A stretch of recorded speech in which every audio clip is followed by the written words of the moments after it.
Wild verse football క్లబ్కి చెందిన ఈ 12 మంది పిల్లలు వాళ్ళు చేసిన ఒక చిన్న పొరపాటు వల్ల 18 రోజుల పాటుగా ఒక గుహలోనే ఉండిపోవాల్సి వచ్చింది. 2018 జూన్ 23 పిల్లలందరూ ఫుట్బాల్ క్లబ్లో ఆడుకుంటా ఉన్నారు. వీరిలో ఒకళ్ళ పుట్టినరోజు అనేది వచ్చింది. దీంతో అందరూ బర్త్డే పార్టీని చాలా గ్రాండ్గా సెలబ్రేట్ చేయాలనుకున్నారు. కానీ అందరిలా కాకుండా కొంచెం డిఫరెంట్గా చేయాలనుకున్నారు. దీని కారణంగానే వీళ్ళు తామ్ లుహాన్ గుహల్ని ఎంచుకున్నారు.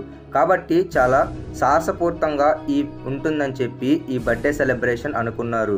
దీంతో వీళ్ళందరూ కలిసి దాని లోపలికి వెళ్ళటం అయితే జరిగింది. ఈ గుహ ఒక విస్తీర్ణం 10 కిలోమీటర్లు మరియు వెడల్పు 85 మీటర్లు మాత్రమే.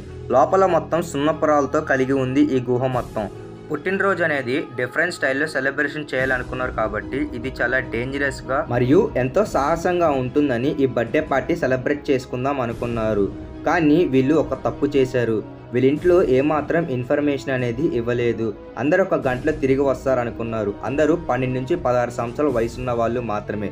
25 సంవత్సరాల కోచ్ కూడా వీళ్ళతో పాటు వెళ్ళారు. వీళ్ళందరూ కలిసి సైకిల్ మీద ప్రయాణం చేసి వెళ్ళాలనుకున్నారు.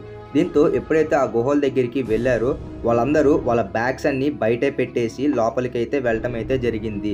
రెగ్యులర్గానే కోచ్ ప్రతిసారి లోపలికి వెళ్ళి 8 కిలోమీటర్ల దాకా వెళ్ళి బయటకు వస్తాడు. కోచ్ వెళ్ళిన ప్రతిసారి వాళ్ళ ఫుట్బాల్ క్లబ్లో ఉన్న పిల్లల పేర్లన్నీ అక్కడ చెక్కుతారు.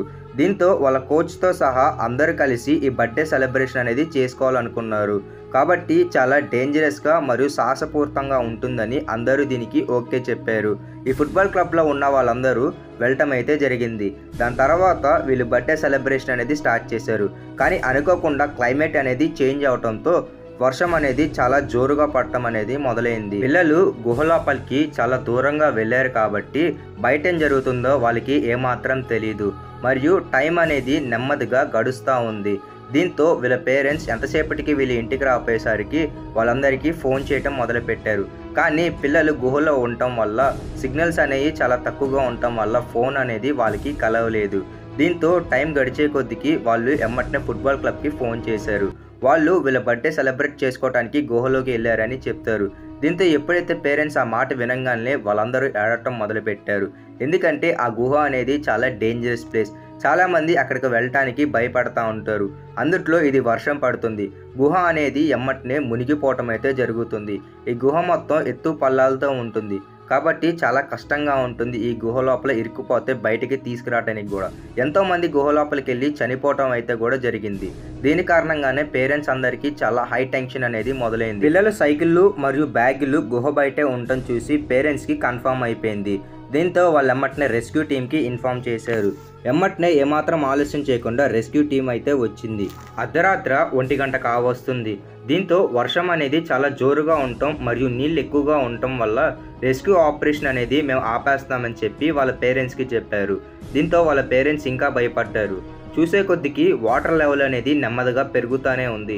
ఏమాత్రం తగ్గట్లేదు. గుహ లోపల ఆక్సిజన్ లెవెల్ చాలా తక్కువగా ఉంటుంది కాబట్టి పిల్లలకి ఊపిరాడటం కూడా కష్టం. రెస్క్యూ టీం ఎమ్మటనే మ్యాప్ చూడంగానే ఎత్తు పల్లాలు ఉండటం వల్ల ఒక చోట నీళ్ళని చాలా ఎక్కువగా స్టోర్ అయిపోయి ఉన్నాయి. నీళ్ళు లేని చోట పిల్లలందరూ చాలా సేఫ్గా ఉంటారు అనుకున్నారు. కాబట్టి లోపల పిల్లలు సహాయం కోసం ఎదురు చూస్తున్నారని అందరు అనుకున్నారు. ఈ లోపల రెస్క్యూ ఆపరేషన్ అనేది తిరిగి మళ్ళీ మొదలు పెట్టారు. ముందుగా లోపల ఉన్న నీళ్ళు మొత్తాన్ని బయటికి తోడదామని హై ప్రెషర్ పంపులు అనేవి వాడటం మొదలు పెట్టారు. నిజానికి మనిషి అనే వ్యక్తి ఆహారం ఏమీ తినకుండా 10 రోజులన్నా బతుకుతాడు. కానీ నీళ్లు లేకుండా కేవలం ఒక్కరోజు కూడా బతకటం చాలా కష్టం. లోపల ఉన్న నీళ్లు తాగుదామన్నా అవి చాలా మురిగ్గా ఉన్నాయి మరియు అవి చాలా మంచివి కావు. దీంతో గుహ లోపల రాళ్ళపై నుంచి కొన్ని నీళ్ళనే పడతాయి. ఆ నీళ్లు తాగితే మటుకు పిల్లలు చాలా సురక్షితంగా ఉంటారు మరియు నీటి ఇబ్బంది అనేది తీరుతుంది. లోపలికి ఆక్సిజన్ లెవెల్ కూడా చాలా తక్కువగా ఉండటంతో పిల్లలు కేవలం ఒక ప్రదేశంలోనే సేఫ్గా ఉంటారని అనుకున్నారు. దీంతో ఆ ప్లేస్ అనేది పటాయా బీచ్ అని పిలుస్తారు. ఇది గుహ లోపల నుంచి 4 కిలోమీటర్ల లోపలికి వెళ్లాల్సి ఉంటుంది మరియు లోపల మొత్తం నీళ్లతో నిండిపోయి ఉండటంతో ఎంట్రన్స్లో కూడా వెళ్ళాలంటే ప్రొఫెషనల్ డ్రైవర్స్ అనేవాళ్ళు ఎంతో అవసరం. దీంతో థాయిలాండ్ గవర్నమెంట్కి ఎమ్మటనే ఈ సమాచారం అందించడంతో థాయిలాండ్ గవర్నమెంట్ ప్రొఫెషనల్ డ్రైవర్స్ని పిలిపించారు. డ్రైవర్స్ లోపలికి వెళ్ళిన దాని తర్వాత కూడా పిల్లల ఆచూకీ అనేది తెలియలేదు. దీంతో పిల్లలు లోపల ఇరుక్కుపోయి 24 గంటలు అనేవి గడిచాయి. లోపలికి వెళ్లే కొద్దికి నీళ్లు ఇంకా ఉండటంతో డైవర్స్కి కూడా చాలా కష్టంగా మారింది. గుహ మొత్తం కొన్ని చోట్ల ఎత్తుగా ఉంటే ఇంకొన్ని చోట్ల డౌన్గా ఉంటుంది. మరియు లోపల మొత్తం మురికి నీళ్ళనే చాలా ఎక్కువగా ఉంటాయి. డైవర్స్ లోపలికి వెళ్లే కొద్దికి చాలా కష్టంగా మారింది. మరియు వాళ్ళ చేతులు కూడా వాళ్ళకి కనిపించలేదు. లోపల అంత కఠినమైన చీకటి కలిగి ఉంది. దీంతో డైవర్స్కి కూడా చాలా కష్టంగా మారింది. డైవర్స్ ఇప్పుడు దాకా కేవ్ లోపలికి వెళ్ళి రెస్క్యూ ఆపరేషన్ చేసినట్టుగా ఇప్పుడు దాకా వాళ్ళు ఎలాంటి ఎక్స్పీరియన్స్ అనేది లేదు. వాళ్ళు ఒక చోట పొడిలాండ్కి రీచ్ అయిన తర్వాత కూడా పిల్లల ఆచూకీ అనేది వాళ్ళకి కనపడలేదు. దీంతో వాళ్ళు ఇంకా లోపలికి వెళ్ళాలనుకున్నారు. అప్పటికే 2 రోజులు అనేది గడిచిపోయింది. దీంతో చాలా కష్టంగా మారింది పిల్లల్ని కనిపెడతాం అనేది. డైవర్స్కి కూడా ఎంతగానో ఇబ్బందికరంగా ఉంది పరిస్థితి కూడా. ఇంటర్నేషనల్ మీడియా ఎప్పటికప్పుడు మానిటరింగ్ అనేది చేస్తూ ఉంది. టీవీలకి అతుక్కుపోయి చూస్తున్న ప్రేక్షకులందరూ పిల్లలు చాలా సేఫ్గా బయటికి రావాలని ఎన్నో ప్రార్థనలు కూడా మొదలుపెట్టారు. అయితే డైవర్స్ ఎంతసేపటికి ఎతికిన దాని తర్వాత కూడా పిల్లల ఆచూకీ అనేది చాలా తెలియలేదు. ఇలా 4 రోజులు గడిచిపోతాయి. చాలా కష్టంగా మారుతుంది సిచ్యువేషన్ అనేది. దీంతో ఎమ్మటనే కేవ్ ఎక్స్పర్ట్స్ని వాళ్ళు పిలిపించాలనుకున్నారు. ఎమ్మటనే బ్రిటిష్లో ఉన్న కేవ్ ఎక్స్పర్ట్స్ని అక్కడికి పిలుస్తారు థాయిలాండ్కి.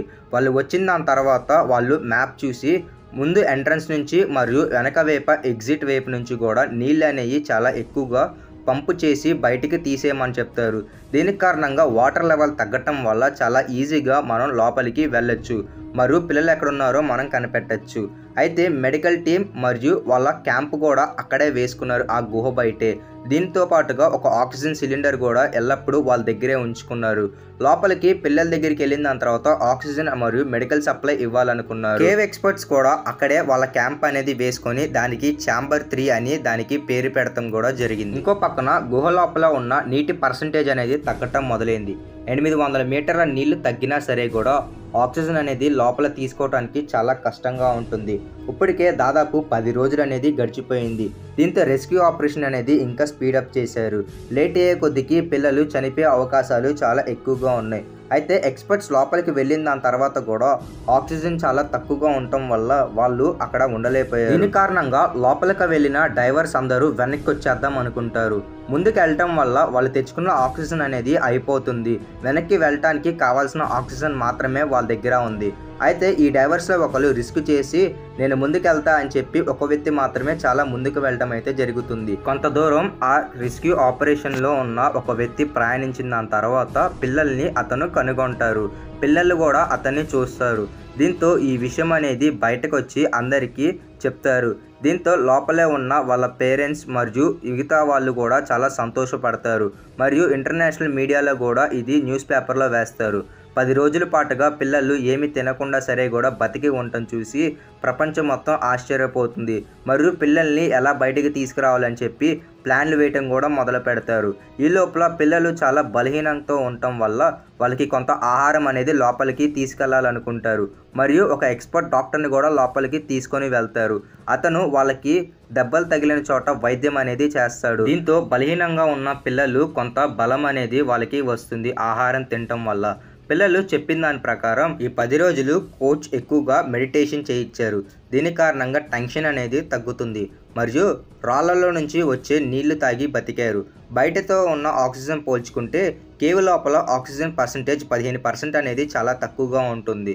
దీంతో వాళ్ళ ఆక్సిజన్ లెవెల్స్ తగ్గే ముందే పిల్లలందరినీ సేవ్ చేయాలనుకుంటారు. మరియు లోపలికి ఒక ఆక్సిజన్ సిలిండర్ కూడా వాళ్ళ వెంట తీసుకొని వెళ్తారు. దీని కారణంగా పిల్లలందరికీ ఆక్సిజన్ అనేది ముందుగా అందిస్తారు. దాని తర్వాత వాళ్ళని బయటికి తీసుకొచ్చే విధంగా కొన్ని ప్లాన్స్ అనేవి వాళ్ళు రూపుదిద్దుతారు. కొంతమంది డైవర్స్ ఆహారం ఇచ్చి బయటకు వచ్చే క్రమంలో ఒక డైవర్ మటుకు కాలి జారి నెలల్లో పడిపోతాడు. మిగిలిన డైవర్స్ అతన్ని గమనించి తన్ని ఎమ్మటనే కాపాడుతారు. మరియు తను ఊపిరి కూడా తీసుకోలేకపోతారు.